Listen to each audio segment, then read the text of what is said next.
उससे भिन्न जो वस्तु है उसको जानना चाहिए।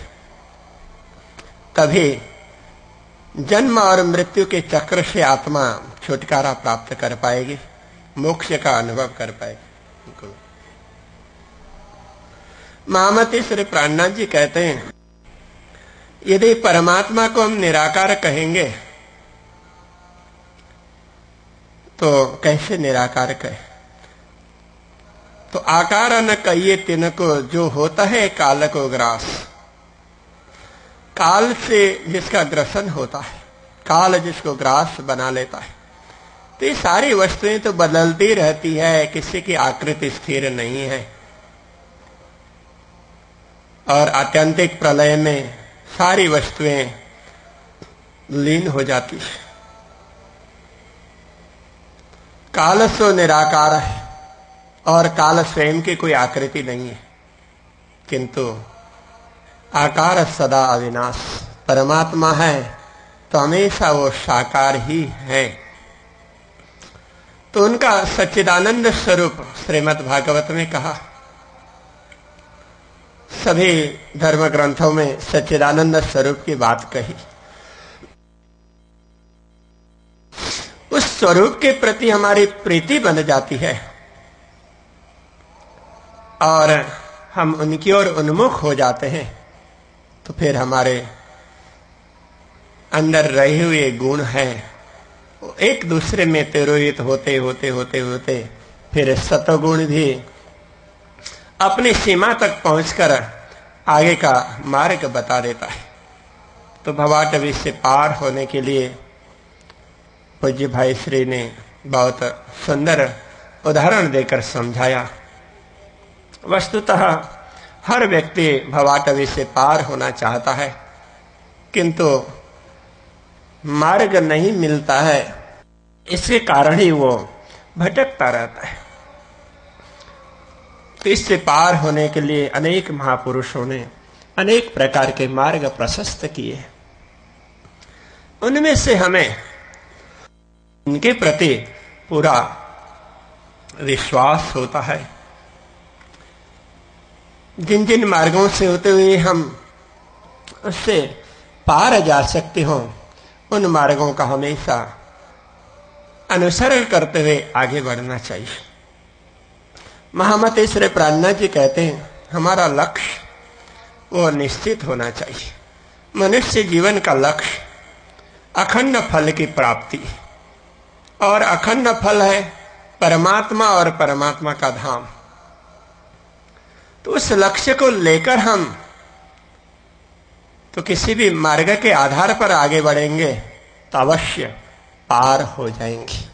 महामती के शब्दों में कहे तो महामती कहते हैं, शरीर छूटने के बाद ही नहीं, इस शरीर में रहते हुए ही परमात्मा का अनुभव कर लेना चाहिए और परमधाम का भी अनुभव होना चाहिए। इतहि बैठे घर जागे धाम, पूर्ण मनोरथ हुए सब काम। तो सभी इस दिशा की ओर आगे बढ़े और सबके मनोरथ पूर्ण हो। इसी शरीर में रहते हुए परम आनंद का अनुभव हो और परमात्मा की अनुभूति हो। तो इस प्रकार के का अनुग्रह तो आपके जीवन में उतरे। तो इन्हीं शुभ भावना और सद्भावनाओं के साथ मैं मेरे शब्दों को यहीं विराम देता हूं। प्रणाम।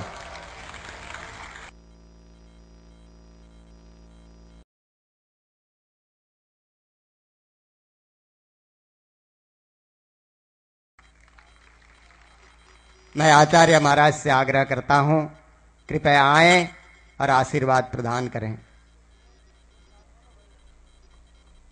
मंचस्थ सभी आदरणीय संत वृंद, विद्वत वृंद तथा धर्म प्राण सुंदर साची माताएं, बहनें एवं भाइयों, आप सभी को विदिति है और मैं तो हमेशा कहता भी आया हूँ कि ये संपूर्ण आयोजन 12,000 पारायण का ये सारे साज और सज्जा है स्वयं पूर्ण ब्रह्म परमात्मा की है। हम लोग सभी निमित्त मात्र हैं। अनेक लोग इसमें निमित्त बने हुए हैं, जो दिख नहीं रहे हैं, जिन्होंने बहुत ही नींव का कार्य किया है। तो मुझे इस आयोजन के संदर्भ में थोड़ा सा अनुभव हुआ कि परमात्मा जिनको निमित्त बनाना चाहते हैं तो उनको ही ऐसे कार्यों में संलग्न करते। कई ऐसे महानुभाव इसमें संलग्न हुए जो कभी इस प्रकार से संलग्न नहीं हुए थे, और कुछ ऐसे महानुभाव भी रहे हैं जो हमेशा संलग्न रहते थे, किंतु इस कार्यक्रम में वे संलग्न नहीं रह पाए। परमात्मा जिनको चयन करते होंगे वही उनके कार्य में संलग्न होते होंगे। मुझे ऐसा थोड़ा सा लगा अवश्य। यह संपूर्ण कार्यक्रम पूर्ण ब्रह्म परमात्मा अनादि अक्षरातीत श्री कृष्ण का है। श्री कृष्ण प्रणामी धर्म में उनको विश्व ब्रह्मांड के राजा होने के नाते श्री राज कहा जाता है। श्री कृष्ण प्रणामी धर्म में वांग्मय स्वरूप की उपासना होती है। परमात्मा के वांग्मय स्वरूप में श्री तारतम सागर ग्रंथ महामती प्राणनाथ जी प्रणीत उसको माना जाता है। वांग्मय स्वरूप का तात्पर्य है कि बोलने वाला स्वरूप, जो बोलकर दूसरों को उपदेश दे। शास्त्रों में 8 प्रकार की प्रतिमाओं का वर्णन है, क्योंकि सभी पूजा करते हैं तो परमात्मा की ही, किंतु परमात्मा सामने आकर खड़े नहीं होंगे। उनको किसी न किसी प्रतीक के माध्यम से भाव के साथ प्रतिष्ठित करना पड़ता है। तो अलग अलग प्रकार की प्रतिमाएं भावपूर्वक पूजा स्थान में प्रतिष्ठित होती है, की जाती है। तो इस प्रकार श्री कृष्ण प्रणामी धर्म में परमात्मा के वांग्मय स्वरूप की प्रतिष्ठा होती है। श्री तारतम सागर ग्रंथ है, इसको उनका ही वांग्मय स्वरूप माना है।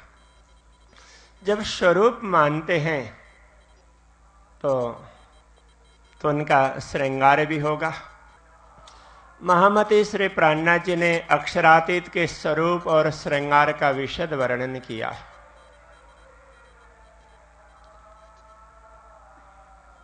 परमात्मा के स्वरूप का और श्रृंगार का वर्णन आरंभ होता है चरणों से। चरण से लेकर नख शिखलों कहा जाता है। नख से लेकर शिखा पर्यंत सबसे पहले महामती श्री प्राणनाथ जी ने श्री राज्य के स्वरूप का वर्णन किया, तो उन्होंने चरण से आरंभ किया। चरण के भी नख, तो उनकी चमक किस प्रकार की।